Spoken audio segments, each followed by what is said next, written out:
Hola, ¿qué tal? Buenas tardes a todo el mundo. No sé si me podéis escuchar, si podéis confirmar con una manita o a través del chat, por favor. Sí, se escucha y se ve. Bien. Gracias. Bueno, bienvenidos a todo el mundo. Bienvenidos al primer webinario de Profe DL.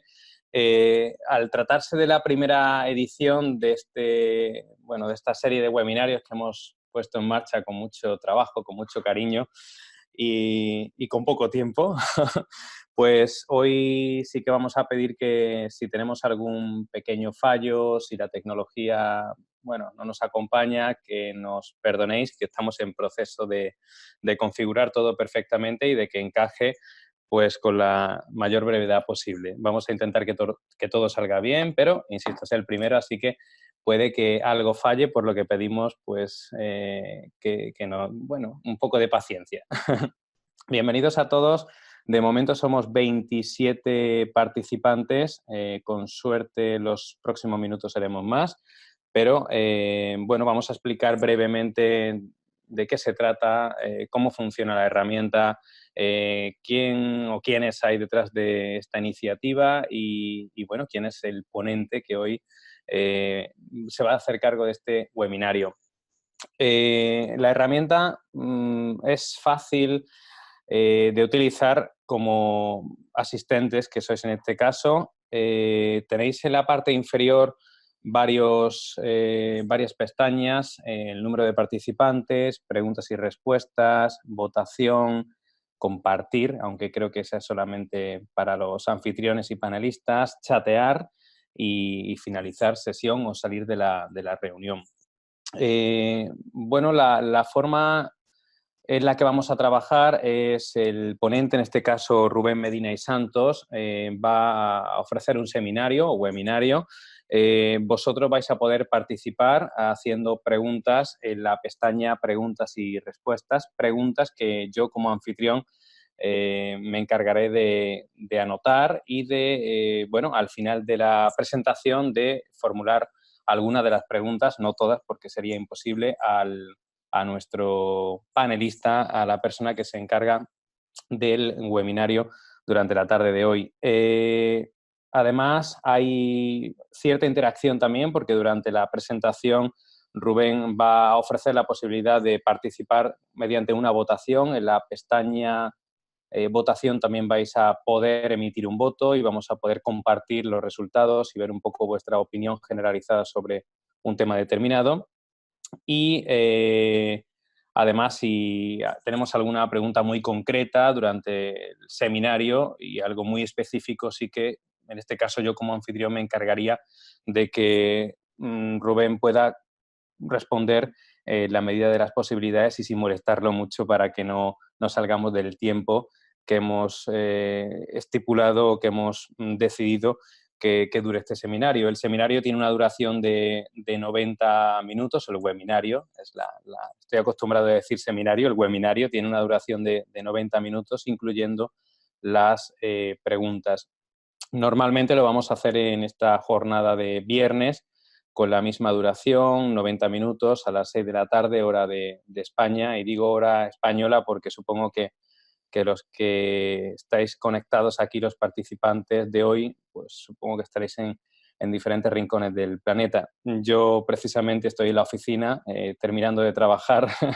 Os hablo desde Norwich, en Reino Unido, la Universidad de East Anglia, que es el sitio en el que trabajo.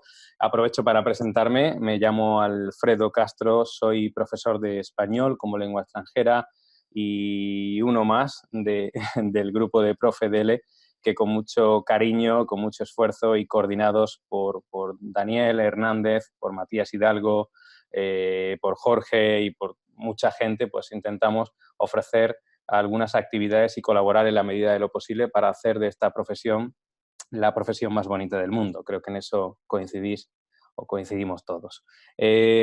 Sin más, vamos a pasar a presentar, o voy a pasar a presentar a Rubén. Sí que me gustaría volver a hacer hincapié en el trabajo enorme que hace Daniel Hernández, que es el responsable bueno, nuestra cabeza visible de profe de L, Matías Hidalgo, que supongo que también estará por ahí, y toda la gente que trabaja para que la página siga funcionando a pleno rendimiento y para que sea una referencia en el mundo del español como lengua extranjera. Creo que ya veis a Rubén en la pantalla, en una de las pantallas. Hay 3 pantallas, en la que me veis a mí, la segunda que pone Dalía Hernández, que también forma parte del grupo, bueno, que organizamos esto y también en calidad de anfitrión. Y el tercero, o la tercera pantalla, es la de Rubén Medina y Santos, que es el panelista de hoy. De forma muy breve os voy a contar un poco quién es Rubén, quizás muchos ya lo conocéis. Rubén Medina y Santos es filólogo, es lingüista, es profesor, docente de lengua española en la Universidad Católica de, un segundito que tengo por aquí toda la información, de San Vicente Mártir en Valencia, es examinador en activo de los certificados DELE, que todos vosotros conocéis, y director académico además de la Escuela de Español La Pagoda, que es un centro acreditado por el Instituto Cervantes, centro de exámenes oficiales y de formación. En los últimos años Rubén colabora, bueno, con muchísimos proyectos, en muchos foros de L, con ponencias, con actividades fundamentalmente sobre evaluación y creación de dispositivos de evaluación, y es autor además, y es importante hacer una mención especial a esto, del método español Me Suena. Rubén hoy nos va a hablar del diseño y elaboración de una prueba de comprensión, así que sin más os dejo con Rubén. Yo estaré también por aquí, como os decía al principio, en calidad de anfitrión y para cualquier cosa que necesitéis, y además encargándome de anotar las preguntas más relevantes que vayan surgiendo a medida que vayamos o que vaya transcurriendo el webinario. Muchísimas gracias por estar ahí, muchísimas gracias por confiar en Profe DL, y bueno, insisto, si tenemos algún fallo es parte del trabajo que estamos haciendo y es parte de haber empezado este proyecto que comenzó hace unos meses y que hoy, por fin, día 5 de octubre, pues se convierte en una realidad. Muchísimas gracias y que disfrutéis del webinario.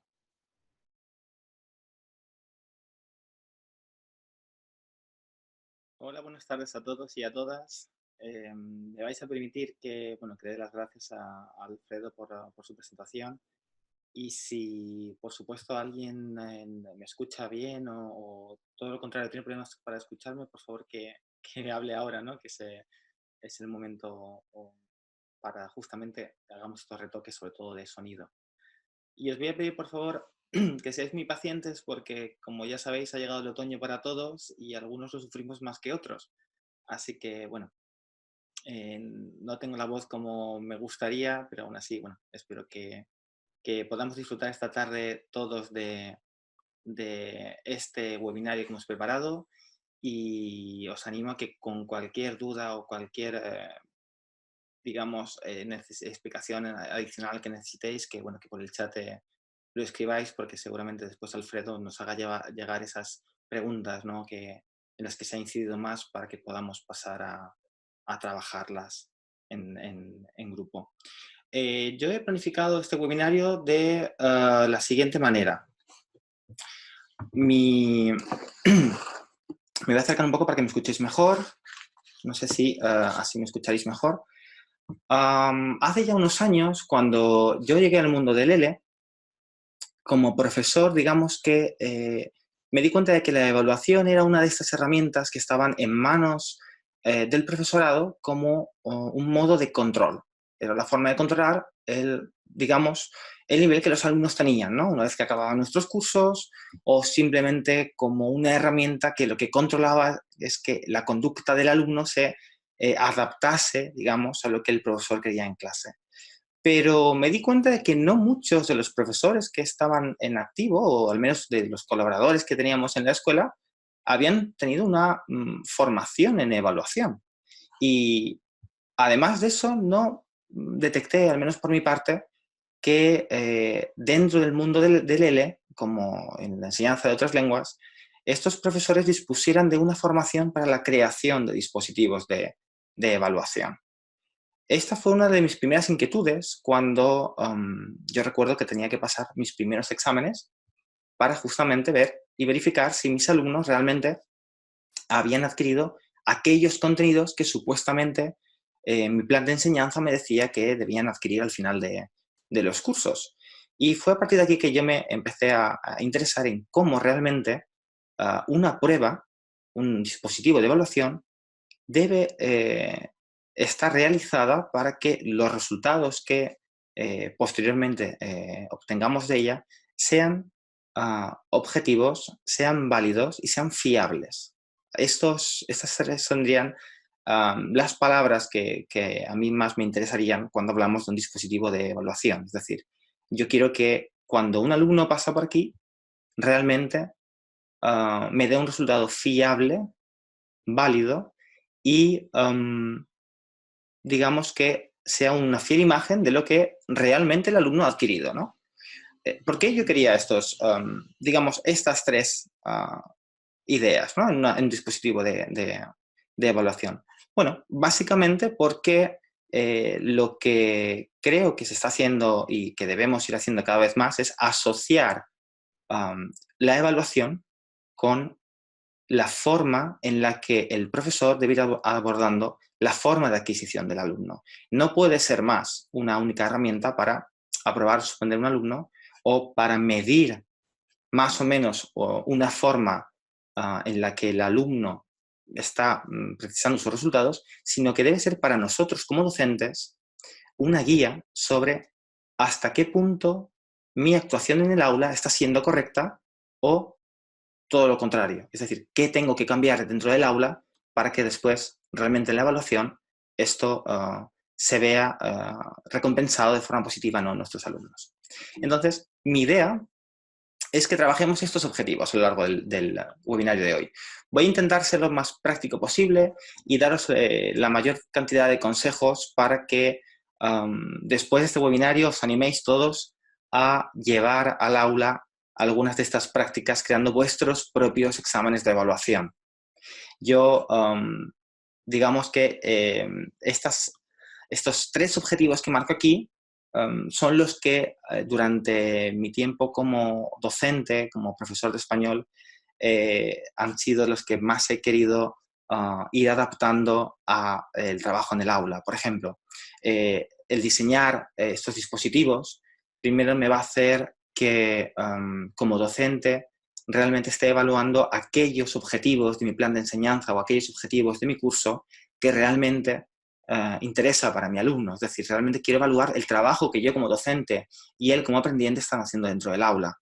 Sin embargo, si yo me valgo de otros exámenes realizados por otros profesores, incluso a veces por el propio departamento, pueden caer en generalismos que no realmente equivalgan a lo que el currículo del centro no plantea.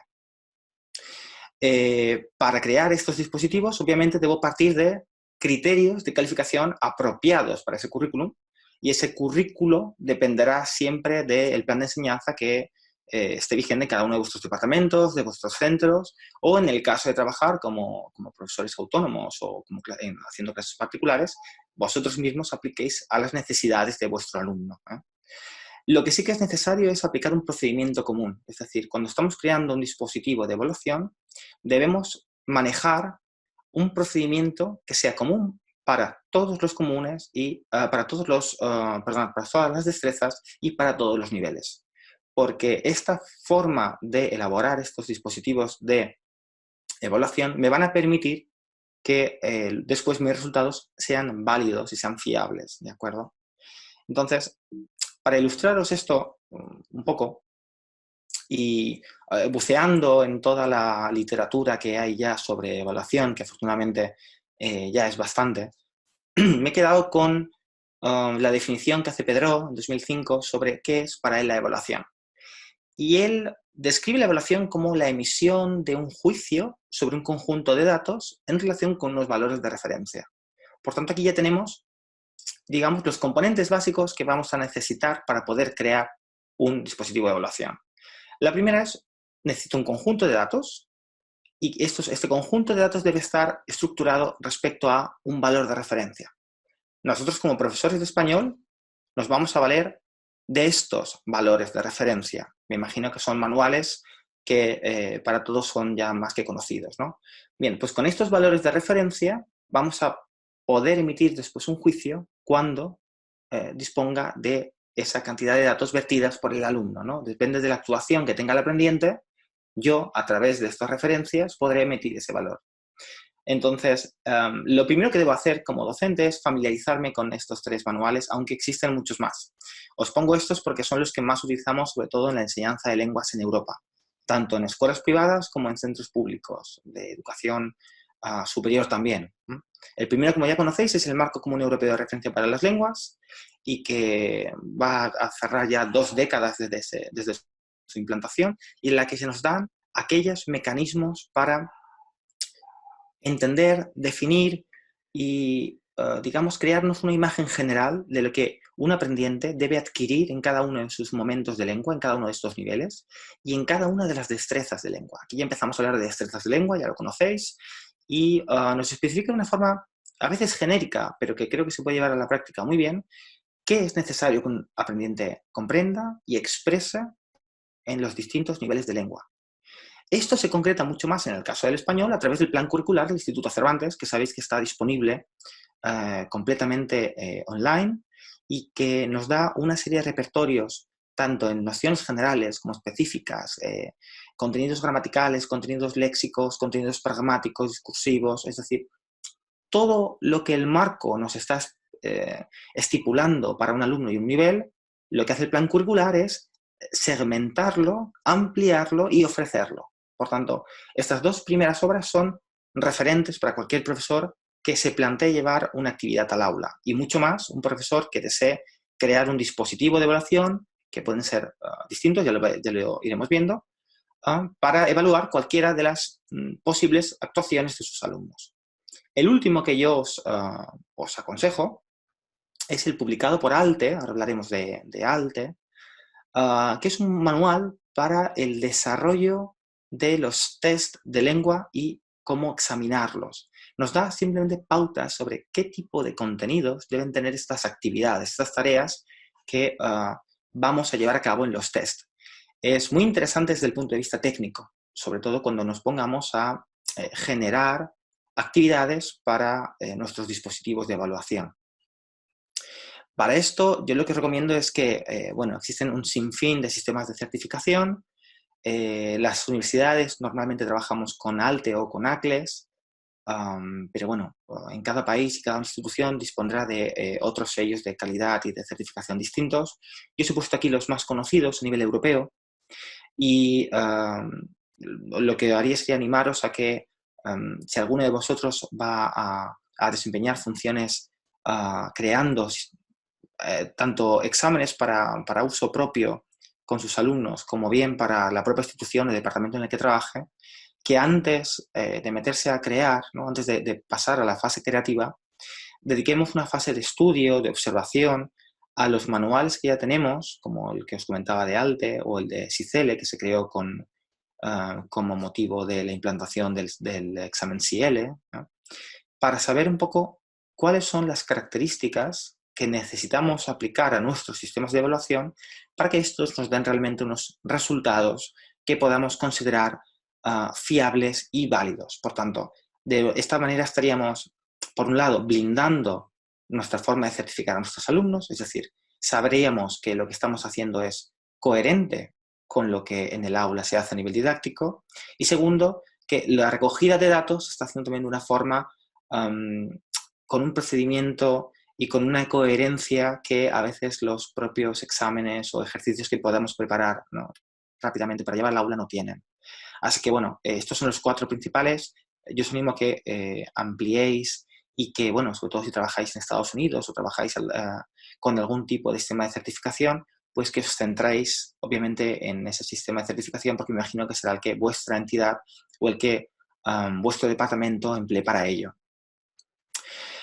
Nosotros, cuando hablamos de dispositivos de evaluación, estaréis diciendo, bueno, un dispositivo de evaluación, realmente, ¿en qué lo concretamos, ¿no? ¿O qué pretende evaluar? Bueno, pues un sinfín de cosas. Yo os he hecho este listado, aunque podríamos añadir un montón de tipos más de evaluación y que dependen de los diferentes grados de docencia, incluso los diferentes contextos de docencia. Pero cuando hablamos de dispositivo de evaluación, estamos hablando de diferentes cosas. Yo puedo estar hablando de una evaluación inicial, puedo hablar de un test de nivelación, por ejemplo, o puedo hablar de un test o un examen de anclaje para aquellos alumnos que han llegado a nuestro centro, han hecho un pequeño test de nivelación, me ha seguido un nivel y a partir de aquí lo que necesito es demostrar que se encuentra este alumno equilibrado en el resto de destrezas. Puedo hablar de una evaluación diagnóstica, si lo que quiero ver es dónde tiene un problema mi alumno o mi grupo, ¿no? En qué parte de lo que sería la competencia lingüística está carente de. Puedo hablar de evaluación certificativa o acreditativa, que es donde, por ejemplo, estos sistemas de certificación que os comentaba están más presentes. Si pensamos en los exámenes, por ejemplo, en los CELUN, los DELE, en los exámenes CIELE, en los exámenes nacionales que hacen los ministerios de educación en muchos países de Europa sobre español, ¿no? Y adaptados ya a los 6 niveles del marco, pues es aquí donde ellos emplean este tipo de mecanismos y herramientas para la creación de dispositivos de evaluación. Puedo hablar de una evaluación final en mis grupos, en mis alumnos de bachillerato o de bachillerato internacional, de liceo, de cursos de lengua por X semanas, ¿no?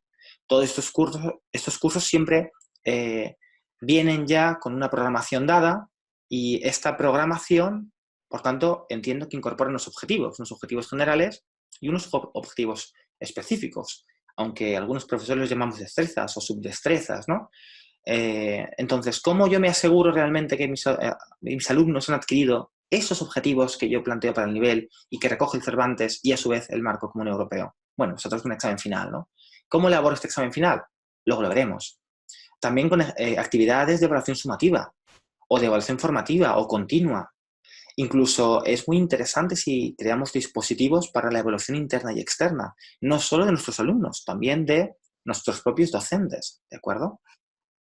Nosotros nos vamos a centrar de todo este tipo de evaluaciones en lo que podríamos, yo diría, de la primera a la cuarta, inicial, diagnóstica, certificativa o acreditativa o final. Estas son las 4 evaluaciones para las que hoy concretamente me gustaría dedicar más tiempo. Y concretamente para la parte de comprensión. Digamos que todos los dispositivos de evaluación dispondrían realmente de 2 partes, una en la que yo me estoy dedicando a las destrezas de comprensión y otras a las de expresión. Aunque cada vez es más y resulta incluso muy interesante que haya partes de este examen o de estos dispositivos dedicados a la interacción de destrezas, donde comprensión e interacción vemos que se juntan, ¿no? Un ejemplo clásico para los que seáis preparadores DELE o trabajéis con exámenes DELE son los niveles B2 o C1, incluso C2, ¿no? Donde tenemos diferentes inputs. Pueden ser textos de comprensión que van a acabar dando una expresión oral o una expresión escrita. Bien. Por tanto, retomando esto, lo que vamos a dedicar a partir de ahora es hablar de cómo crear tareas e ítems para las partes donde trabajamos las destrezas de comprensión, por tanto, comprensión lectora y comprensión auditiva, en un dispositivo de evaluación. Para esto hay muchísima bibliografía y yo lo que he intentado hacer es un compendio de toda esta para explicaros un proceso que no resulta muy arduo. Vais a ver que es más toda la explicación que lo que tendréis que llevar después al aula. Para empezar este proceso de elaboración, os propongo 5 pasos. Entre estos 5 pasos, lo primero, tanto para un texto, para una comprensión lectora o una comprensión auditiva, es encontrar ese texto, es decir, seleccionar el texto. Cuando hable durante el webinario de hoy de texto, voy a hacer referencia al uso que el propio marco común europeo da de texto, es decir, puede ser un texto escrito o un texto oral. Por tanto, estos ítems que vamos a elaborar o estos pasos que vamos a realizar para llegar a los ítems pueden ser válidos tanto como para la comprensión lectora como para la comprensión auditiva, ¿de acuerdo?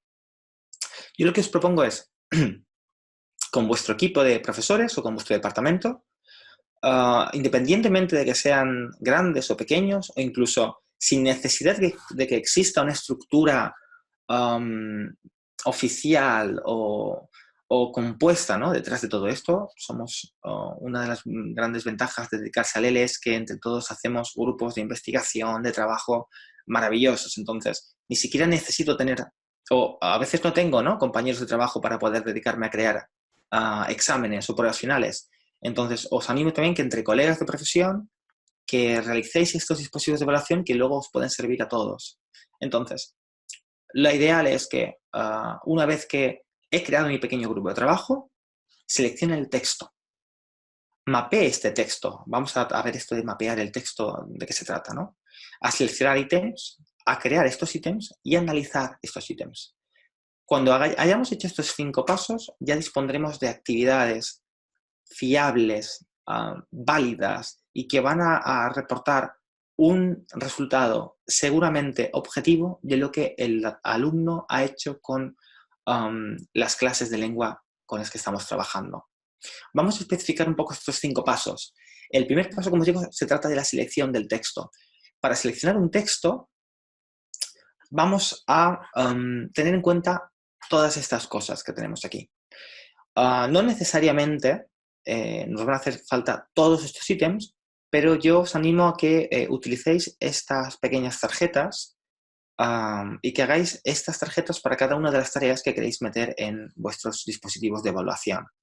Lo primero que necesito saber es, de acuerdo, voy a evaluar la comprensión, lectora o auditiva, lo único que me va a cambiar va a ser el canal por el que el alumno va a tener que comprender, pero ¿para qué nivel lo quiero? Yo aquí os pongo los 6 niveles del marco común europeo, pero quizás en vuestros centros trabajáis con niveles desglosados y tenéis una 2.1, una 2.2. Por tanto, definir cuál es el nivel al que yo voy a aplicar este texto. Por tanto, una vez que tengo el nivel, ver para qué ámbito se va a utilizar, y os he marcado el parágrafo del marco común europeo donde se estipulan cuáles son los ámbitos para cada uno de los niveles. Por tanto, es tan sencillo como ir al nivel, por ejemplo, B1 del marco común europeo y ver qué tipo de ámbitos puedo utilizar en clase, ¿no? El género, la temática, también tenemos una serie de temas. Sabéis que los temas pasamos de temas del entorno personal, los niveles iniciales, a temas un poco más complejos, ¿no?, que requieren incluso una formación académica por parte de los participantes en estos dispositivos, conforme nos vamos acercando a los exámenes de nivel superior. Otra de las decisiones que tengo que tomar con mi equipo es si quiero que los textos sean auténticos. Y por auténticos, ¿qué entiendo? Bien, pues entiendo que el texto va a ser un texto extraído de una fuente auténtica, es decir, está escrito por una persona ajena al mundo de la docencia, o, por contra, no va a ser auténtico y va a ser un texto pedagógico. Es decir, yo voy a redactar con mi equipo un texto con fines pedagógicos. Aquí el problema que tenemos es el siguiente. Al hacer un texto pedagógico, al crear el texto para los propios alumnos, estamos coartando directamente la cantidad de input que estamos dando al alumno. Quizá porque lo estamos adaptando al nivel. Y ahí es quizás donde tenemos la gran ventaja si cogemos textos auténticos. Lo que podemos hacer con texto auténtico es adaptarlo. Podemos eliminar párrafos, podemos simplificar palabras y así adaptarlo al nivel que nos interesa. Pero siempre resulta más interesante que los textos sean auténticos y no pedagógicos. Por poneros un ejemplo, con los métodos con los que trabajamos, por regla general, en los niveles iniciales, incluso hasta el nivel B1 en ocasiones, los textos suelen ser pedagógicos, es decir, son textos que se han creado per se para ser empleados en, digamos, en el proceso de adquisición lingüística. En cambio, cuando ya cambiamos de tipo de evaluación y nos vamos a una evaluación final o acreditativa, suelen abundar los textos auténticos, extraídos de periódicos, de blogs, de páginas web, de folletos informativos, etc. Por tanto, tiene sus pros y sus contras elegir un tipo de texto u otro, pero siempre será el equipo que participe en esta creación de dispositivos el que tenga que elegir. También debemos elegir el género discursivo. La extensión de texto sería adecuado que fuéramos coherentes con incluso las propias guías de los exámenes. Imaginaos que queremos hacer un examen final para un nivel A2. Pues quizás es interesante ver un DL-A2 qué cantidad o qué número de palabras emplea en sus textos, ¿no?, para elegir nosotros un tipo de texto parecido también o adaptarlo. La variedad lingüística. Esto afecta tanto a la comprensión lectora como a la auditiva, aunque parezca que no, pero especialmente a la auditiva. En la variedad lingüística, os lo digo porque en niveles A1 y A2, por ejemplo, si cogéis las guías de DELE, veréis que mayoritariamente lo que nos dice es que se emplean textos en variedad peninsular estándar. Y en el caso de utilizarse alguna variedad no peninsular, serán aquellas válidas o ampliamente aceptadas por grupos de hablantes cultos. Entonces, bueno, a nivel de comprensión lectora es verdad que quizás la variedad lingüística no nos afecta tanto, pero en la comprensión auditiva sí, ¿no? Y además es muy interesante el que estén presentes las variedades. Hacemos alumnos mucho más competentes cuando los exponemos a una gran cantidad de variedades lingüísticas. Obviamente, aquí también hay que hacer un uso equilibrado. Si un alumno está estudiando en España, pues probablemente sea más interesante que escuche variedad peninsular, pero si el alumno lo que está haciendo es un curso que va a acabar con unas prácticas en México, pues quizás la variedad peninsular es interesante, pero no la que más. Entonces, aquí vosotros tendréis que tener ese criterio de intentar adaptar esa variedad a cualquiera de los perfiles de vuestros alumnos, aunque mi recomendación es que siempre se exponga a los alumnos a distintas variedades, por lo menos las variedades más comunes. El registro también va a depender un poco del nivel, porque aquí va a depender también del ámbito, van a ir ser cosas unidas por estas dos características. La organización del propio texto, si la información la va a dar de una forma lógica y clara, o por el contrario va a ser confusa, y va a ser confusa adrede, porque a mí me interesa que el alumno ponga en juego todas sus herramientas de comprensión. Y por último, hay que elegir la información que se va a dar en esos textos.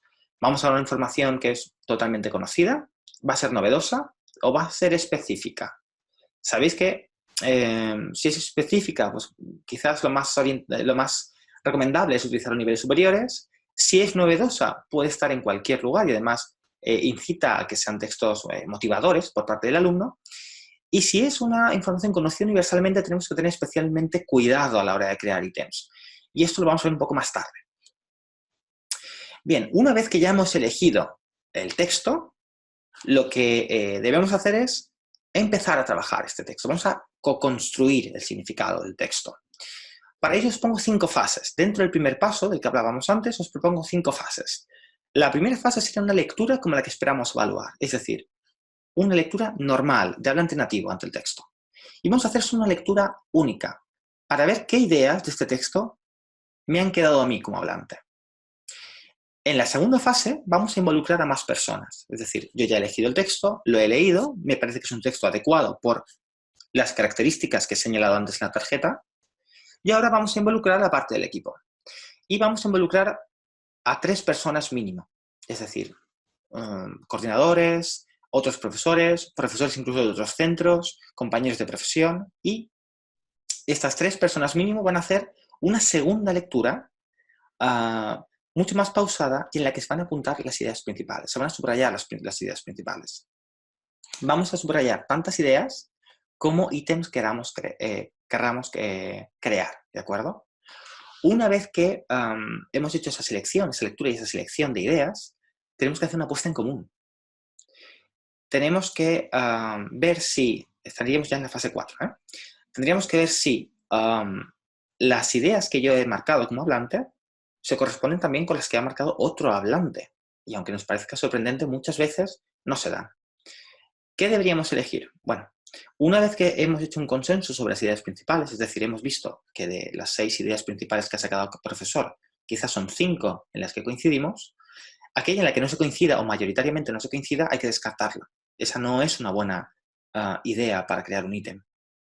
Y el resto en las que sí que coincidamos, mayoritariamente, no necesariamente el 100% de los integrantes del grupo, es decir, si somos 3, al menos que 2 personas hayan mencionado esa idea, entonces de esas ideas se van a crear ítems, ¿de acuerdo? Por supuesto, antes tendremos que haber estado de acuerdo en si el nivel, la extensión, el tema, la idoneidad del texto es la adecuada para mi objetivo, ¿no?, evaluativo. Y por último, la última fase de este proceso va a ser transferir a una tabla estas ideas. Una tabla como esta que yo os coloco aquí. Es decir, fijaos, este es un texto que muchas veces trabajo en encuentros de profesores. Es un texto extraído de un periódico, por tanto es un texto auténtico, es periodístico, tiene la extensión de 560 palabras y yo le hago esta ficha, que es la pequeña ficha que os he mostrado antes, ¿de acuerdo? Yo marcaría aquí las opciones y después, como veis, en el centro del segundo párrafo ya hay una idea marcada. Bien, pues esta idea marcada es la que en este tipo de tablas que vamos a crear para este tipo de procesos de crear de sistemas o sistemas o dispositivos de evaluación, debemos llevar a la práctica. Es decir, fijaos, yo he creado una pequeña tabla con las ideas principales que yo voy a anotar del texto y, en mi caso, cuando yo creo actividades de evaluación, involucro a 5 personas, ¿de acuerdo? Tengo el miembro 1, miembro 2, miembro 3, 4 y 5. Como veis, para la primera idea está extraída del texto, que dice el sistema se sustenta en un sistema de puntuación. Hemos coincidido 3 de los lectores de este texto. Por tanto, al ser una de las ideas principales y que mayoritariamente hemos extraído los 5, va a ser una de la que vamos a crear un ítem, ¿de acuerdo? Tendríamos que ir rellenando esta tabla con cada una de las ideas. También tenemos que tener en cuenta 2 aspectos en este sentido. Cuando yo creo un ítem, cuando yo extraigo una idea, el número de ideas que yo puedo extraer de un texto va a ser proporcional a su extensión. Crear 10 ítems de un texto de 60 palabras no es nada viable. En cambio, un texto de 600 palabras, extraer 7 ítems es mucho más viable. Aunque, bueno, también depende mucho del tipo de texto, ¿eh? Pero eso ya lo veríais en la primera fase, en la fase de extracción y de selección de texto. Por tanto, primero seleccionamos el texto, después hacemos una lectura precisa y marcamos ideas. ¿Estamos de acuerdo o no con el resto del equipo sobre si la extensión y el nivel es adecuado para lo que queremos hacer nosotros? Ponemos en común las ideas principales y seleccionamos aquellas que mayoritariamente han sido seleccionadas por todos los miembros del equipo. De esta forma ya tendríamos la idea principal para crear un ítem. Entonces, ahora lo que necesito hacer es elegir qué tipo de ítem me interesa. Bien, pues para crear tipos de ítems, tengo que hacerme otra pregunta. ¿Quiero ítems de respuesta cerrada o de respuesta abierta o semiabierta? Yo os he hecho una selección de ítems, aunque hay muchas formas de explotar un texto, tanto para una comprensión lectora como para una comprensión auditiva.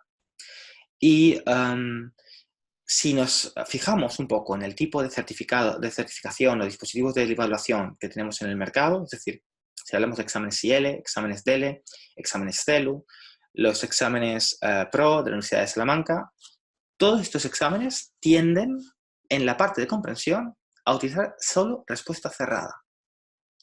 ¿Por qué? Por un criterio de economía. Es decir, es mucho más sencillo evaluar y corregir respuesta cerrada. Pensad que una respuesta abierta, si queremos crear ítems de respuesta abierta, además tenemos que crear un dispositivo de evaluación en el que demos un listado de opciones válidas y opciones no válidas. Y aquí el factor de fiabilidad se puede poner en cuestión, ¿no? Podemos tener dudas sobre si es objetivo o subjetivo el número de respuestas que permitimos a un tipo de alumno. Yo lo que os recomiendo para las comprensiones, para trabajar comprensiones, siempre que trabajemos con respuesta cerrada, a no ser que queramos hacer una evaluación sumativa o continua, en el que entran en juego otro tipo de aspectos. Y ahora veremos el porqué, ¿de acuerdo? En respuesta cerrada, ¿qué os propongo? Pues una opción múltiple, reconstruir textos, relacionar o emparejar, ordenar y verdadero o falso. Para la opción múltiple, no tenemos que caer en un error. Este ejercicio que os he puesto está extraído por temas de protección de datos. He preferido daros ejemplos de mi propio método. Y para crear este tipo de ejercicios dentro de mi método, seguí también este tipo de pasos. ¿Esto que tengo aquí es un ejercicio de comprensión lectora? Sí. ¿Pretende evaluar la comprensión del alumno? No. ¿Qué pretende evaluar realmente? El dominio de la lengua, y por dominio de la lengua estoy hablando de gramática y léxico realmente. Entonces, para este tipo de ejercicios, sí quizás es interesante utilizar ejercicios de respuesta abierta o semiabierta. Por ejemplo, es muy típico que en los manuales o en los exámenes finales o cuatrimestrales de muchos grupos para evaluar el dominio en la morfología tengamos un tipo de clause abierto en el que simplemente quitamos palabras en el texto o quitamos las terminaciones de las palabras para que el alumno complete con género, con número, con palabras posibles, ¿no?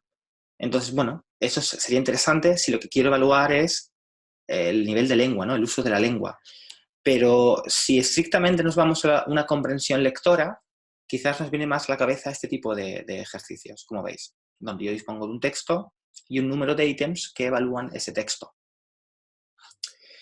Así que este sería, por ejemplo, esto sería un ejemplo de opción múltiple en un dispositivo de evaluación. Este sería, por ejemplo, un ítem de reconstruir y son ejercicios complicados. Son tareas complicadas para muchos alumnos, sobre todo cuando los creamos para niveles superiores. Se trata de un texto al que le han desaparecido, como ya sabéis, frases o párrafos y el alumno debe dar con ellas. ¿Qué se recomienda en este tipo de actividades donde se tienen que reconstruir ítems? Que demos siempre más opciones de las que el alumno necesita. ¿Por qué? Porque a diferencia de la opción múltiple, el alumno tiene 3 opciones y hay una que es válida. Y aquí tenemos una probabilidad de acierto del 33,3%. En este caso, si las opciones que damos para completar los párrafos son idénticas al número de párrafos, automáticamente un error simplificará el resultado en 2 errores, porque habré puesto 2 párrafos fuera de sitio. Entonces, se suele dar una probabilidad de cada 6 ítems o cada 7 ítems añadir 2 o 3 más, ¿de acuerdo? Entonces, me hacen falta rellenar 6 párrafos, yo le tengo que entregar al alumno 8. Me hacen falta 7, le doy 9. Y así progresivamente hasta que hay bastantes opciones. Sinceramente, son tareas bastante complejas y tampoco es recomendable hacer más de 6 ítems para este tipo de tareas. Aún así, veréis que es bastante complicado. Emparejar. Esto sabéis que es muy interesante y muy común en los exámenes, en las comprensiones auditivas, en las que simplemente tengo que unir, tengo que relacionar cierta información. Así que doy por un lado enunciados o doy experiencias, opiniones de personas y después tengo que relacionarlas con otras preguntas o otras personas. Tengo que buscar ese punto en común. Por tanto, estoy poniendo en juego aspectos de la comprensión que cognitivamente son muy relevantes. Ejercicios de verdadero y falso, que están muy denostados en la práctica de L. Hay muchos profesores a los que no están muy a favor, no les gusta mucho porque aquí la probabilidad es 50-50. Yo siempre digo lo mismo. Se puede hacer otro tipo de ejercicios. Se puede hacer un verdadero y falso y un no se dice. Ninguno de los dos, ¿de acuerdo? En el caso que hagamos diálogos y tenemos que contestar con Marta, Julián o ninguno. Por tanto, estamos poniendo de nuevo la probabilidad a la altura de las preguntas de los ítems de respuesta múltiple. Hay una cosa muy interesante cuando hablamos de este tipo de ítem, de verdadero y falso.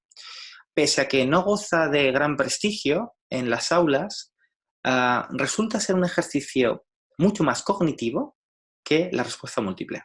Es decir, es mucho más cercano el proceso cognitivo que se desarrolla en el cerebro para descartar o no una información que la que se realiza cuando estamos eligiendo entre A, B o C. Digamos que es menos auténtico en el caso de opción múltiple.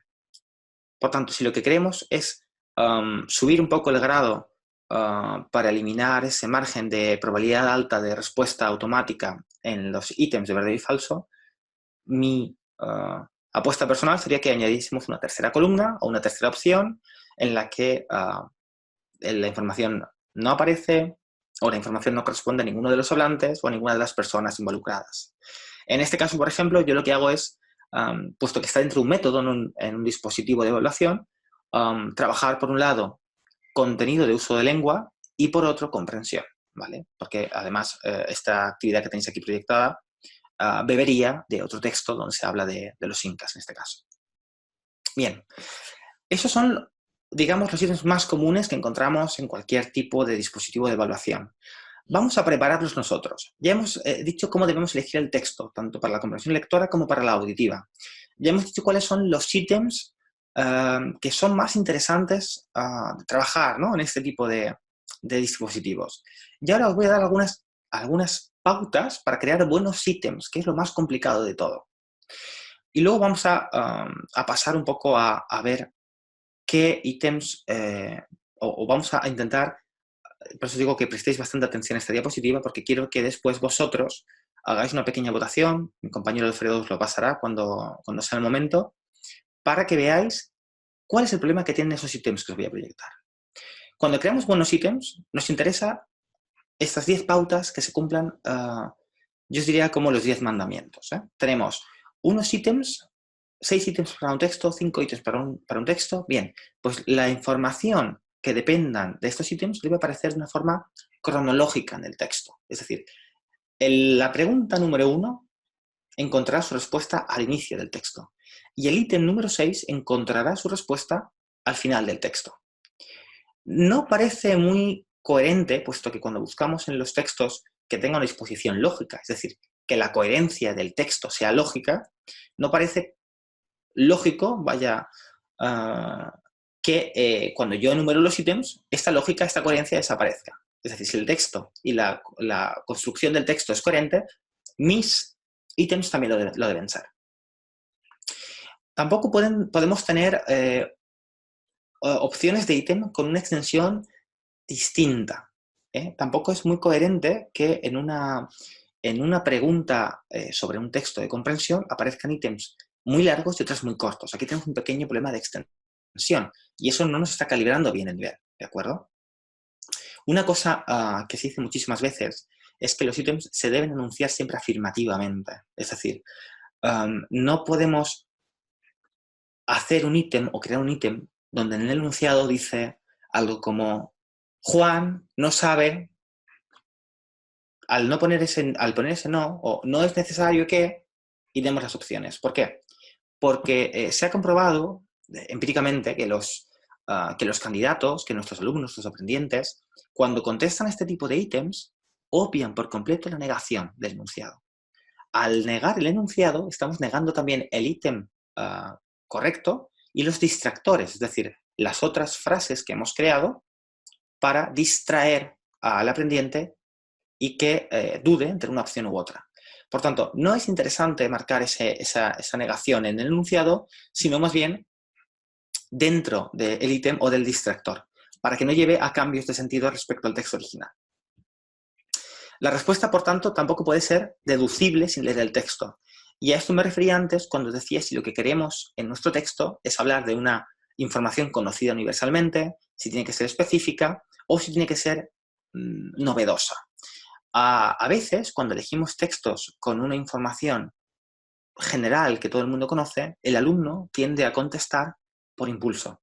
Contesta porque ya conoce el tema, pero no está realizando esa relación entre lo que realmente está preguntando el ítem y lo que realmente está exponiendo el texto. Entonces, eso a veces suele dar problemas. Y suele dar problemas, lo veréis, sobre todo aquellos que preparéis exámenes DELE, ¿no? En las partes de comprensión, el alumno suele contestar, no, pero es que como yo sé que esto es así, automáticamente he optado por la opción A y no por la opción B. Y es porque aquí está habiendo una interferencia del bagaje que ya posee el aprendiente.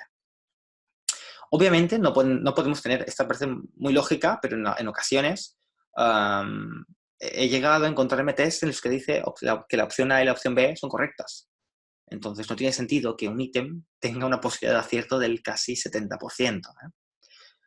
Los ítems deben también evaluar contenidos distintos y deben ser independientes. Es decir, no puedo trabajar dos ideas en dos ítems distintos.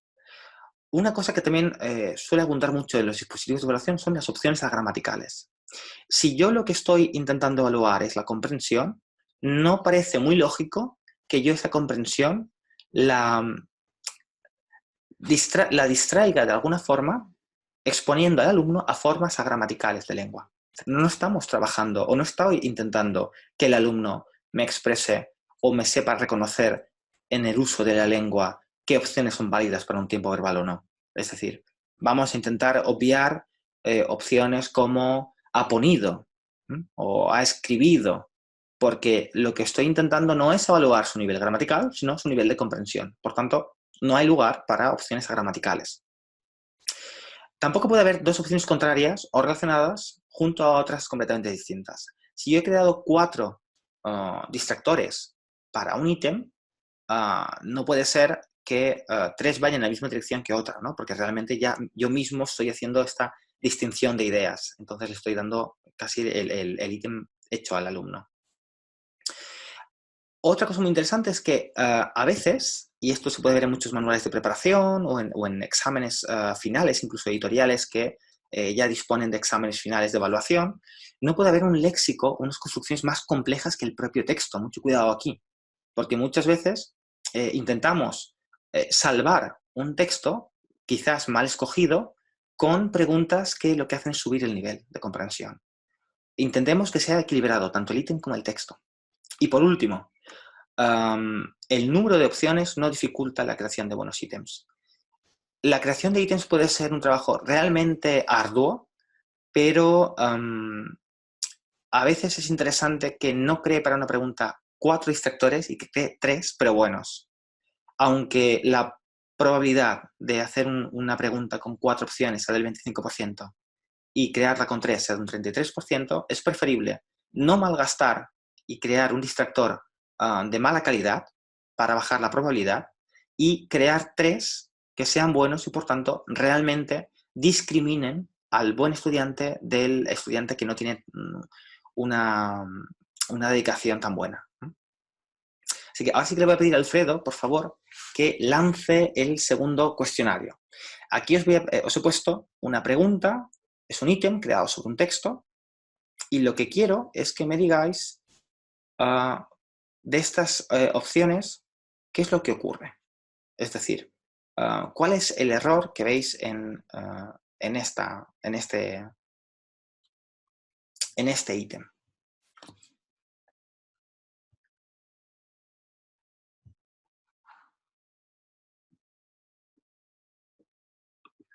Yo no sé si puede votar, yo me parece que no puedo votar, pero bueno, luego el compañero nos va a publicar un poco esas... Sí, Rubén, están votando en este momento. Adelante. O sea, que se abran las urnas. Sí, tan pronto se cierren, vemos el resultado de, de la votación.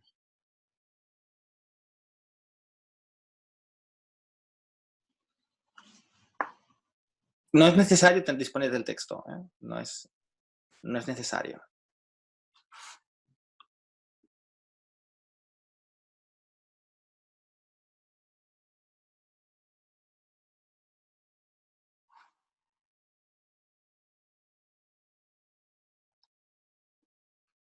Me preguntaban que cómo se podía votar y he contestado, creo que a Regina, que la votación saldrá de forma automática en la pantalla.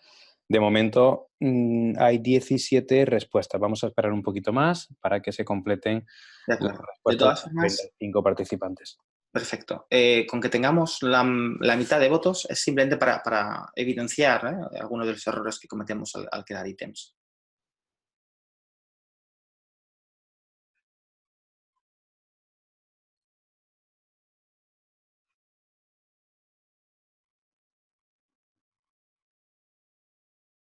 En este caso también el texto está extraído está extraído del periódico para un nivel de trabajo A2, perdona, B2, incluso C1, dependiendo del tipo de extensión y de ítem que quisiéramos, ¿de acuerdo? Porque un texto no únicamente lo podemos utilizar para un nivel, cuidado.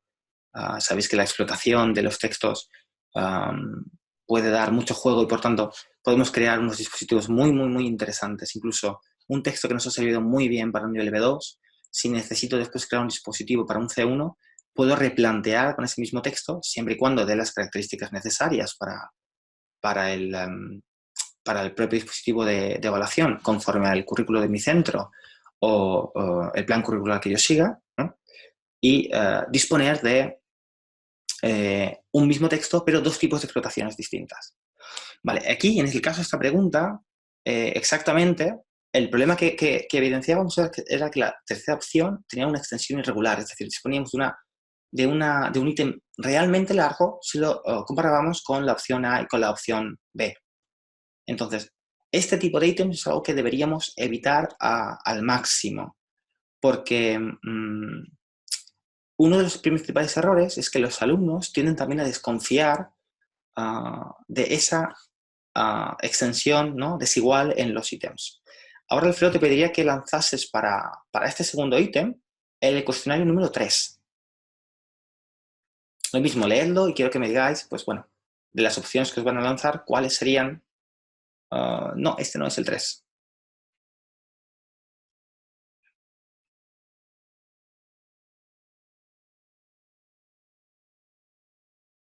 No, da poco. Bueno, no sé si aparece lo correcto, por tanto, os lo comento y después, si queréis, en la ronda de preguntas lo tratamos. Como veis, esta sería la segunda explotación del mismo texto, pero en la opción C tengo una forma gramatical.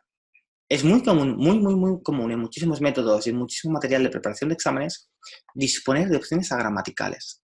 Como os decía, no tiene mucho sentido que yo exponga a un alumno de este tipo de cosas. Bueno, os decía la opción C, pero si veis la A y la B, también lo que está haciendo es jugar un poco con uso de lengua, ¿no? Estamos viendo cómo se trabajaría la concordancia en este sentido. Entonces, yo os recomiendo evitar todo tipo de explotación de ítems en este sentido, porque realmente dificultan la comprensión y no nos van a dar un resultado fiable. Bien, pensad que ya hemos creado nuestro dispositivo, ya hemos hecho las preguntas y los ítems, estamos muy orgullosos de esa creación, que siempre es algo arduo, ¿no? Y es una constante tarea de hacer y de rehacer, pero ahora tengo que ver si realmente lo que yo he hecho está bien. Y esta es quizás la parte más interesante que menos se pone en funcionamiento. Digamos que todo lo que hemos ido hablando desde el inicio hasta ahora son ideas que incluso vosotros mismos habréis llegado a hacer, porque seguro que más de uno ha tenido que preparar sus propios exámenes o sus propias actividades y se ha visto forzado a tener que recurrir a estrategias y herramientas para intentar que sean coherentes. Pero mi pregunta ahora, que luego debatiremos, es: ¿ponemos el foco sobre lo que nosotros hacemos? Es decir, mi dispositivo de evaluación, una vez terminado, ¿realmente mide eso que yo he pensado que medía? Bueno, pues hay dos formas de hacerlo. Hay dos formas de hacerlo y una pequeña dificultad añadida. Y es que para poder realmente saber si lo que yo hago es viable y fiable, antes necesito pilotarlo.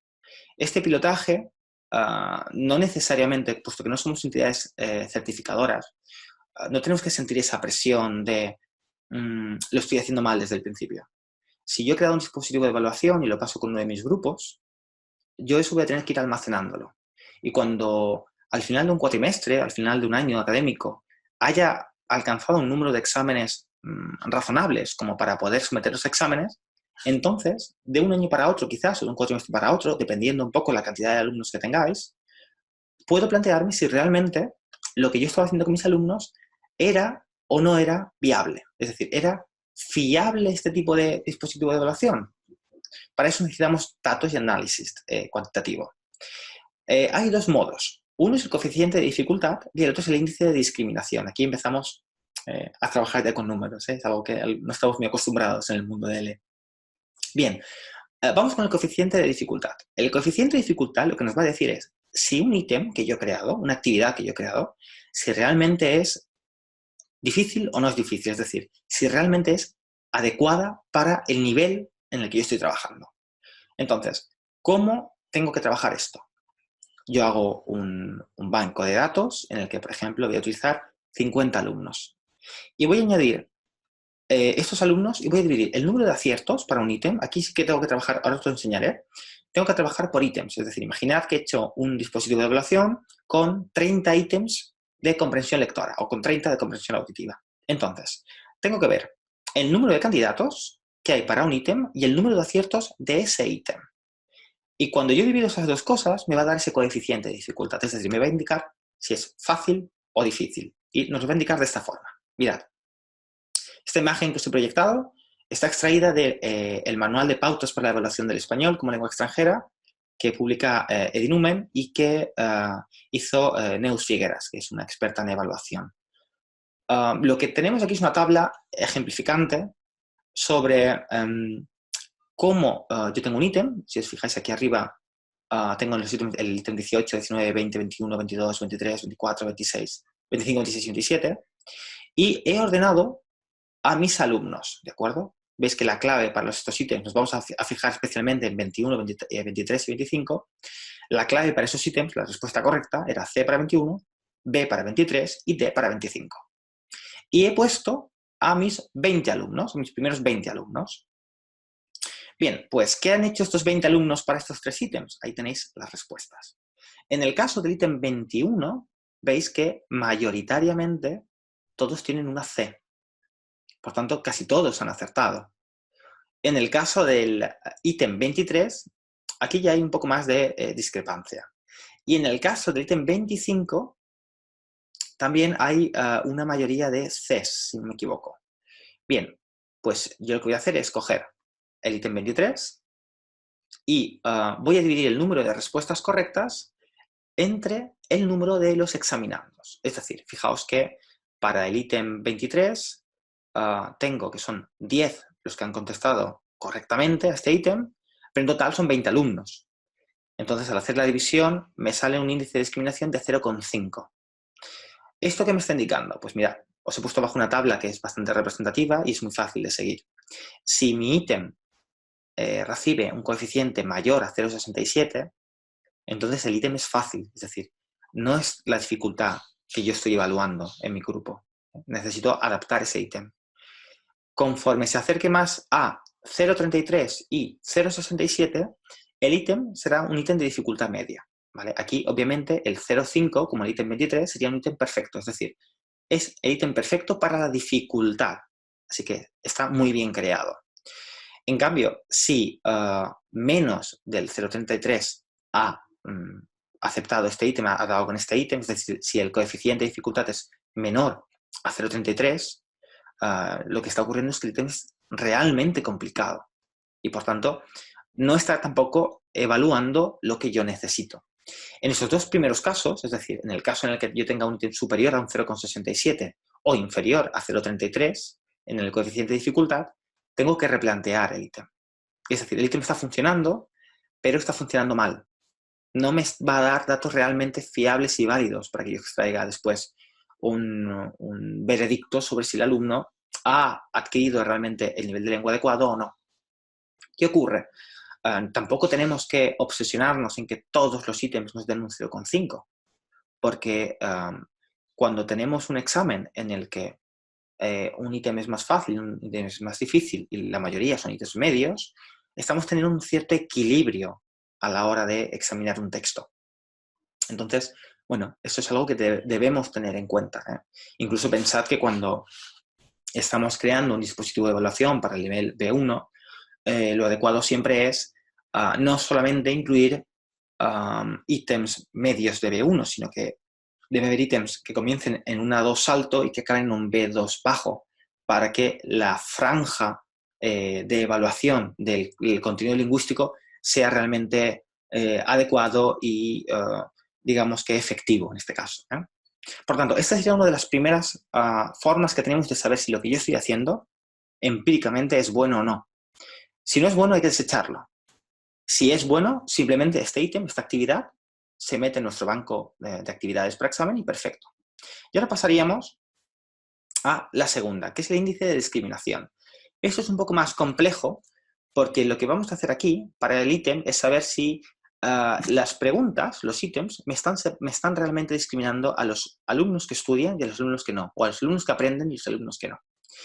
Para esto necesito, exactamente como antes, crear una tabla en la que yo introduzca aquí los datos para cada uno de los ítems dado por el alumno, no la correcta, sino la dada por el alumno, y voy a separar, en general, las mejores notas de las peores notas. El grupo con un mayor número de aciertos lo voy a poner en la parte superior. Y el número de alumnos con peor o peor coeficiente de aciertos va a ir al final del todo. Es muy interesante y muy importante que haga 3 partes para estas calificaciones, ¿de acuerdo? Para poder saber si discrimina, es decir, si mi ítem realmente está discriminando, si funciona con el que sabe y no funciona con el que no sabe, que tenga 3 partes. La parte de los altos, la que no, intermedios, digamos, los resultados intermedios y los alumnos con resultado bajo. Lo importantísimo es que tanto el grupo de alumnos con unos resultados altos y el grupo de alumnos con unos resultados bajos tenga el mismo número de componentes. En este caso yo he elegido los 7 primeros y los 7 últimos para el ítem 18 y para el ítem 23. ¿Qué es lo que vamos a hacer? Bueno, pues vamos a restarle dentro de un grupo. Lo que vamos a hacer es coger el primer tercio de la calificación más alta y el de la más baja, dejando fuera ese tercio intermedio, el cual no va a estar representado. Aquí, perdón, porque hay un error en el coeficiente de dificultad del 27, deberían ser 2 menos 7 y no 3 menos 7, porque si no serían 8. Y lo que vamos a hacer es restar los aciertos a los fallos y dividirlo entre el número de participantes. Veis que aquí tenemos la misma operación para el ítem 23 y el ítem 18. ¿Qué ocurre? Cuanto más me aleje a mí este índice de discriminación de 0, entre 0 y 1 estamos con una muy buena discriminación. Pero conforme subimos, tanto de forma negativa como positiva, de 1, nos estamos alejando de un buen índice de discriminación. Eso significa que a unos resultados muy altos, tanto en positivo como en negativo, el ítem no me está funcionando. Es decir, lo están acertando indistintamente personas que saben y personas que no saben. En cambio, conforme se mantiene entre -1 y 1, el alumno que aprende, el alumno que sí que tiene un nivel de lengua, sí que lo está acertando. Y el alumno que no tiene un nivel de lengua, lo está fallando. Por tanto, estos serían los 2 mecanismos que yo debo poner en juego para, una vez hecho mi dispositivo de evaluación, comprobar que funciona. ¿Vale?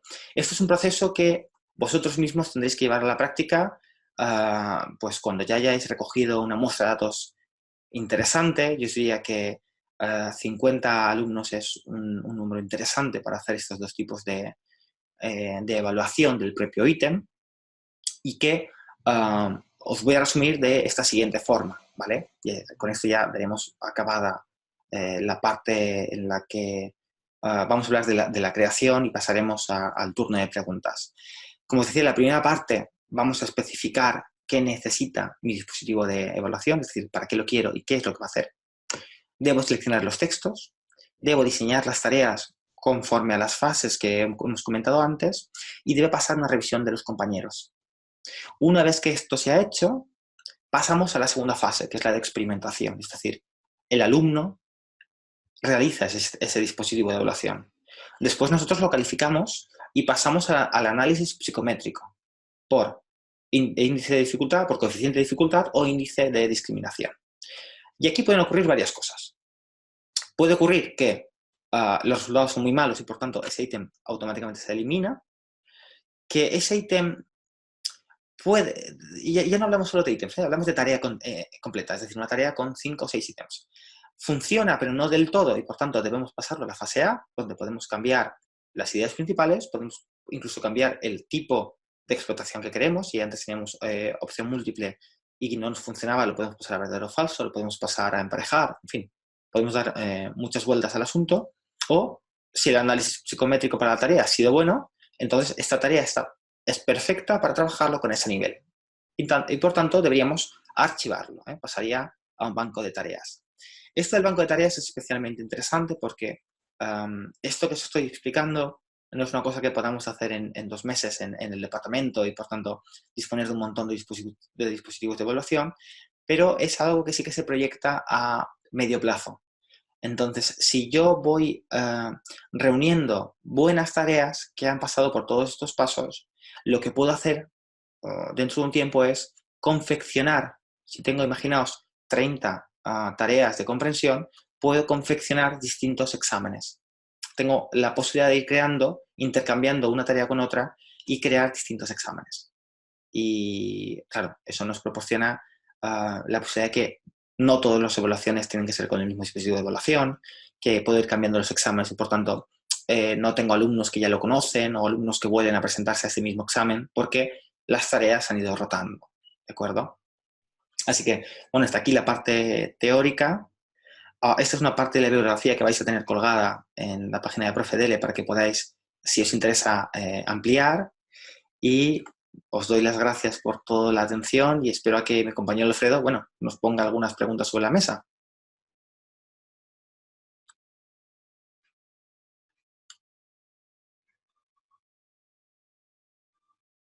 Bueno, Rubén, muchísimas gracias por tu presentación. De momento tenemos solamente una sugerencia que nos hacía Verónica Tarantino, sí, no me equivoco en el apellido, que te paso a leer. Decía Verónica que ella cuando utiliza un texto para hacer una actividad de verdadero o falso, Sí, suele pedir a los estudiantes que anoten la línea del texto en el que se explica o aparece esa información que creen que puede ser verdadera o falsa. Y dice ella que eso les obliga a identificar la información y que para los profes pues, nos ayuda o es una forma más de comprobar que efectivamente han entendido el texto. exacto, ¿no? Eso sería una forma de trabajar la metacognición en clase. Si yo estoy trabajando un texto de verdadero o falso y el alumno lo que está haciendo es buscar dentro del texto ese apartado que le está dando la idea, lo que estoy haciendo es hacer capaz, hacer autónomo, ¿no?, a este aprendiente.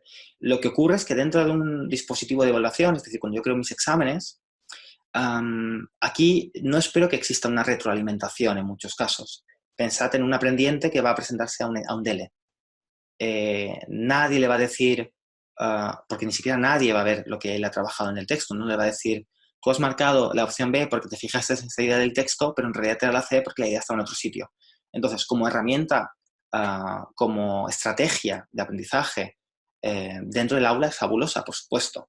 Lo que pasa es que no nos es útil, ¿no?, cuando hablamos de dispositivo de evaluación. Lo es en la preparación.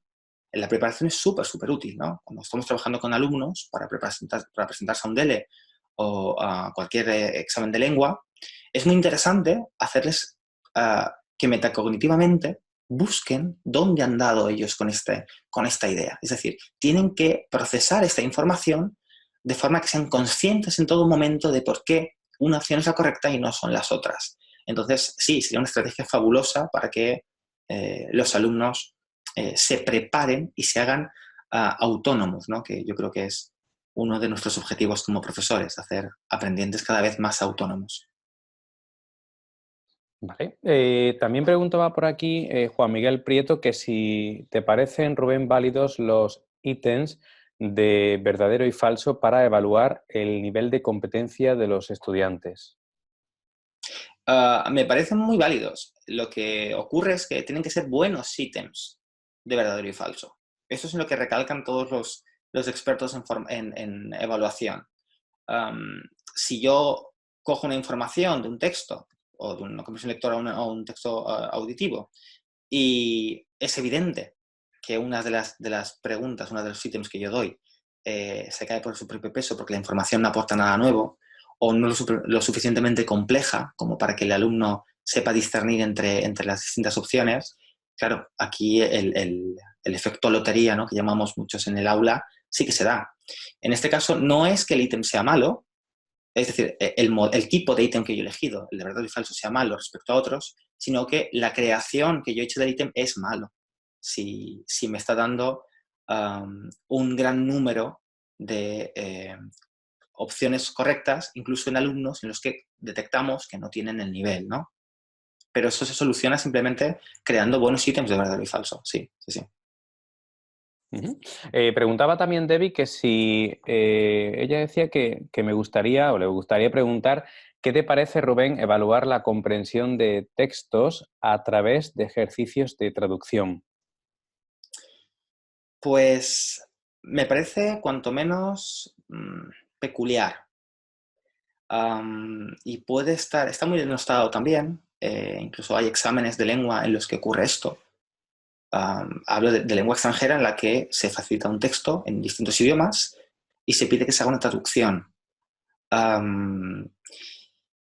Yo no soy nada partidario de este tipo de ejercicios, este tipo de tareas. porque igual que os decía antes, que cuando yo estoy trabajando la comprensión o estoy intentando evaluar la comprensión de un alumno, el nivel de lengua X, es decir, de otra lengua, incluso de su lengua materna, no debe ser el motivo para que haya alguna interferencia.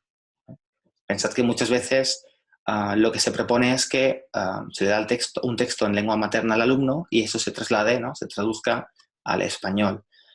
Bueno, no estamos, pienso, que no estamos formando traductores, como no estamos formando filólogos, ¿no? A no ser que estemos en una facultad de filología y seamos profesores de eso.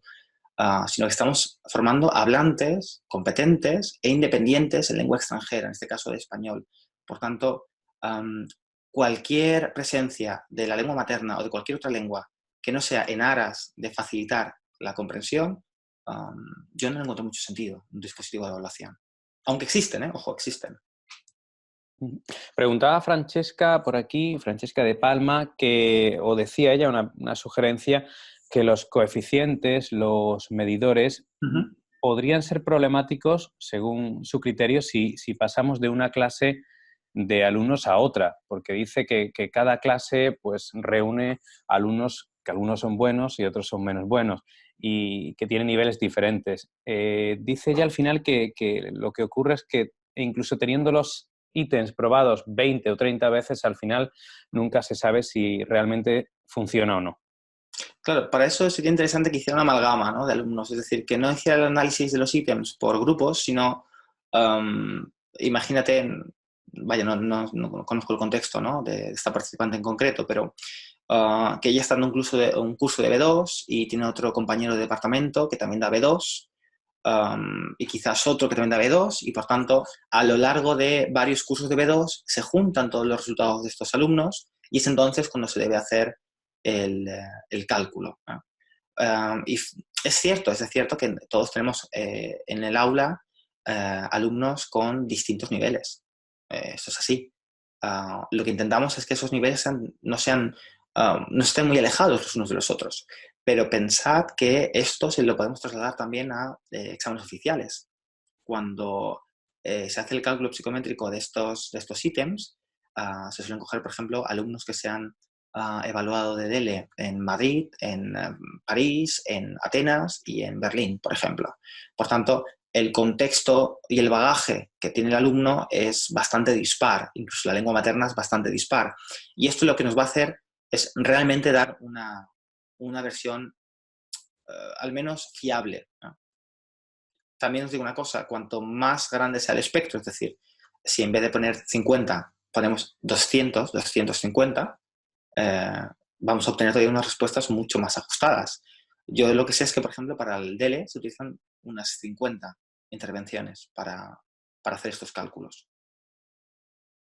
Vuelvo a preguntar, Verónica Tarantino, en relación al índice de discriminación y dice ella que cómo discriminamos entre alumnos buenos y malos. Y nos pone un ejemplo, que el hecho de cuando utilizamos un Excel y ponemos los resultados del examen para cada ítem y cada estudiante, que cómo sabemos los que realmente son buenos, tienen el nivel y los que no. Porque dice ella que puede pasar, por ejemplo, que un estudiante bueno seleccione la opción incorrecta y que el estudiante que es menos bueno o que no tiene el mismo nivel, pues elija la respuesta que en este caso es correcta. Por supuesto. El listado de Excel en el que íbamos a hacer, tenemos que organizar, imaginaos que tengo 50 intervenciones de alumnos, entonces los voy a organizar por orden de puntuación. Es decir, si tengo 50 alumnos y el máximo de puntos del examen son 100, pues voy a empezar poniendo el que tenga 100, después el que tenga 99, etc. Así a llegar hasta el que menos tiene. Esto no significa que el índice de discriminación me va a decir este alumno es bueno y este alumno es malo. Lo que me va a decir es que la tarea es buena o es mala, no el alumno. Obviamente hay alumnos muy buenos, pero pueden tener un lapsus, pueden tener cualquier tipo de error o de malentendido. Imaginaos que la lengua materna de cada alumno es distinta. Pueden haber aquí lo que llamamos pues, interferencias de muchos tipos, ¿no? Y que un muy buen alumno haya tenido un error que llamamos tonto o un lapsus en una pregunta que no tiene gran dificultad. No es el índice de discriminación no pretende eso. Lo que pretende es que nos dé una imagen sobre si el ítem en concreto es capaz de diferenciar entre buenos y malos alumnos. aunque alguno bueno y alguno malo caiga. Por eso hay un margen de entre -1 y 1. Si ese índice de discriminación está entre -1 y 1, significa que mayoritariamente ese ítem lo contestan alumnos con buen nivel. En cambio, si se nos aleja de esos valores, nos está diciendo que ese ítem se está contestando y acertando de forma indistinta por alumnos con nivel y alumnos sin nivel.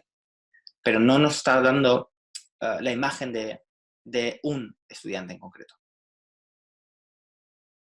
Vale, te paso una pregunta más que nos hace Ana Regine, que le he pedido que nos clarifique un poco porque hablaba de cifras. Y dice ella que en el cálculo del índice de discriminación, el que ocupa un tercio mejor y un tercio peor, dejando fuera el un tercio medio, quiere saber ella cómo lo calcula en ese ejemplo, o cómo lo calculas en ese ejemplo donde aparecen soluciones A, B, C o D como soluciones, como posibles soluciones. Sí, bueno, os lo vuelvo a proyectar aquí.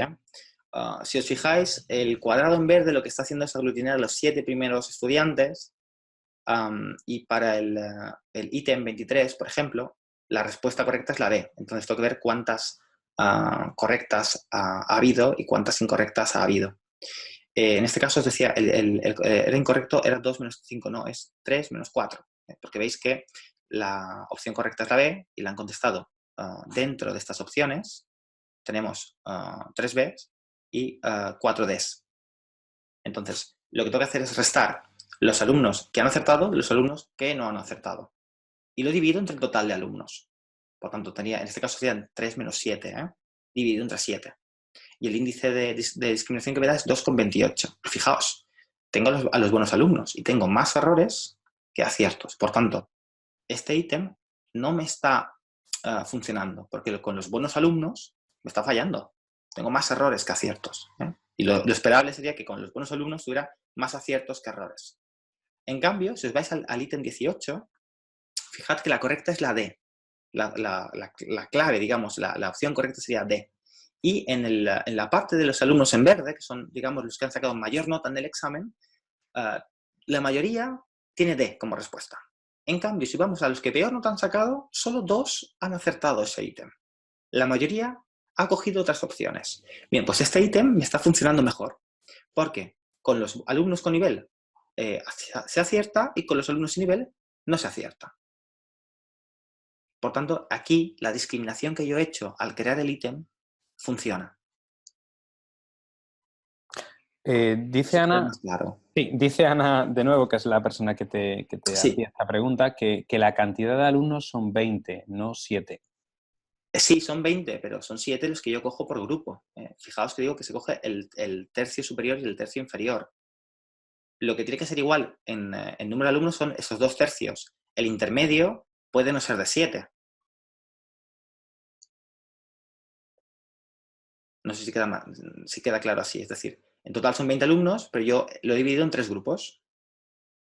Y el primer grupo es el de los alumnos con buenas notas, que son los 7 primeros, y los 7 últimos van a ser el que tienen malas notas.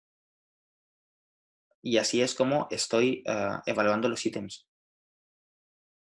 Gracias, Rubén. Y una última pregunta, sugerencia. Decía Luciana, que nos sigue desde Argentina, que si hay alguna bibliografía que pueda recomendar para ahondar en el tema.